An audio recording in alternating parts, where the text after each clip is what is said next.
अस्सलाम वालेकुम दोस्तों, मेरा यूट्यूब चैनल वेदे पे अली हसन हार्डवेयर इंजीनियर ये जी पैनल तैयार किया है 8 प्लेटा वाला। ये जोड़ा पैप पिया वो जमीन पूरे होए है। ये उत्थे पुटीशन बने हुए है, प्लेट कोई नहीं लगी हुई, बहुत ही खूबसूरत तैयार होया है। कम खर्चे दे विच तैयार है पिया। मिस्त्री अली हसन तैयार किया है। ये जी पतरी लाइए इन तलू बैंड कर देना, इदली नूं बैंड कर देना तले, ताकि जोड़ा काबला साडे जट बिरा नहीं पेंदे। ये जी पतरी है पई ये तलवे फलांज ते उतले फलांज नूं काबू करके खलोरा सी, ताकि जिले अनेरी तूफान आंदा उस टाइम ये उत्ता न फटे सी। ये चीज़ लाई है, बहुत ही खूबसूरत लाई है, ताकि जोड़ा है पिया साडे जेडे जट बिरान भुल वजन उन्होंने प्लेटों का नुकसान होंदा अनेरी तूफान वो बच वही सन। ये चैनल लाया है, ये एक लाइन 4 प्लेटां लगी हुई हैं, दूई लाइन 4 प्लेटां लगी हुई हैं। 8 प्लेटां का तैयार होया पैनल, ये ओरिजिनल सुराख ये बुल्ड लगे हुए हैं। बहुत बड़ी खूबसूरत ये इत्थे ये भी चैनल पैप नाल कलंप वेल्डिंग होए, उहदे नाल चैनल दे बुल्ड लगे हुए हैं। कलंप ही कसे हुए है, इहदा भी ये सिस्टम है। देख लो, बहुत ही खूबसूरत तैयार किया है। मिस्त्री अली हसन अड्डा फतेहपुर ते तैयार किया जी।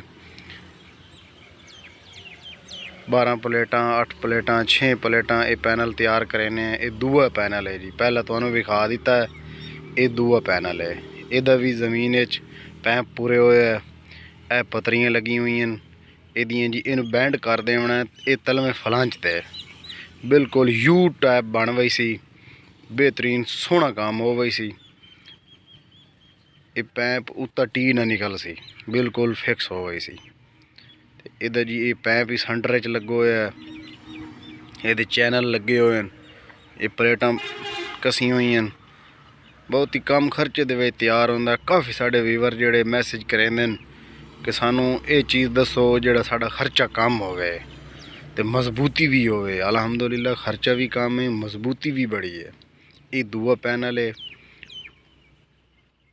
वेखो वो पहला पैनल तुहानू विखाया, ये दूआ पैनल है जी।